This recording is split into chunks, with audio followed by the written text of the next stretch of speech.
जी, पहले सब बताइएगा मुज़ाकरात के दरवाज़े तो बंद हो गए हैं और आज इरफ़ान सिद्दीकी साहब ने भी यहाँ पर कहा है कि भई उन्होंने हमसे राब्ता किया था। अगर उन्होंने अब नहीं भी करने तो लिख के दें। अब वे फॉरवर्ड क्या है इसका? देखें, फ़िलहाल तो मेरा ख़्याल है मुज़ाकरात दफ़न है और मुज़ाकरात का किसी किस्म का चांस नहीं है फ़िलहाल। और उसकी वजह मेरा ख़्याल है कसूर या उसका जो आप वजह बयान कर सकते हैं, ये हुकूमत की गलती है। उनको चाहिए था कि बड़ी रीज़नेबल डिमांड्स थी, वो मान लेते तो मुज़ाकरात आगे चलते और शायद हम कुछ हल तक भी पहुँच सकते सारे मसाइल का। लेकिन हुकूमत डरती है और इसलिए उन्होंने कमीशन भी नहीं बनाई। उनको डर यही है कि सच ना पता चल जाए और हुकूमत लोगों को छोड़ना भी नहीं चाहती जो रखे हुए हैं, जिनको गैर कानूनी तौर पे जेलों में रखा हुआ है, उनको छोड़ना भी नहीं चाहती ताकि वो एक खौफ का फ़ज़ा रहे। तो ये दोनों चीज़ें हैं जिसकी वजह से हुकूमत ने ये हमारे मुतालबात नहीं माने और अब फ़िलहाल के लिए तो मुतालबात की कोई गुंजाइश नहीं। हाँ, ये अगर चीज़ें दोनों मान लें और फिर हम खान साहब के पास वापस जाएँ और उनसे पूछें और अगर वो इजाज़त दें तो फिर आगे चल सकते हैं मुतालबात, वरना फ़िलहाल कोई चांस नहीं।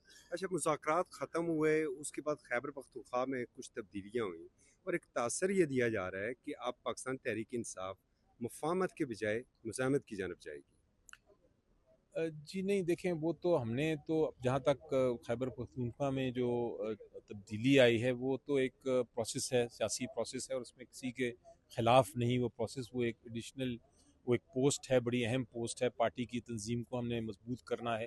तो उसके लिए हमें एक ऐसा शख्स चाहिए जिसके पास वक्त भी हो और काबिलियत भी हो और उसलिए हमने वो स्टेप ली है। खान साहब ने ये फैसला किया है तो उससे कोई पॉलिसी नहीं तब्दील हुई, पॉलिसी वही है और जहाँ तक पॉलिसी का ताल्लुक है हमने कोशिश की थी मुज़ाकरात की, वो नहीं चले।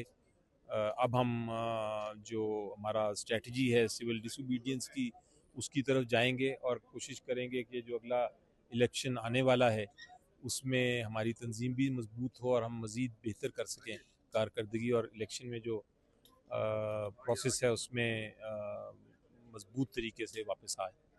ये हमारा तंजीम को स्ट्रॉन्ग करने का इरादा है और उसके साथ साथ पार्लियामेंट में भी हमारी स्ट्रेटजी है। देखें, पार्लियामेंट में हमने बात भी करनी है, तनकीद भी करनी है, आपके साथ प्रोटेस्ट में भी शामिल होना है। ये सारी बातें साथ साथ चलेंगी। बहुत थैंक शुक्रिया सर।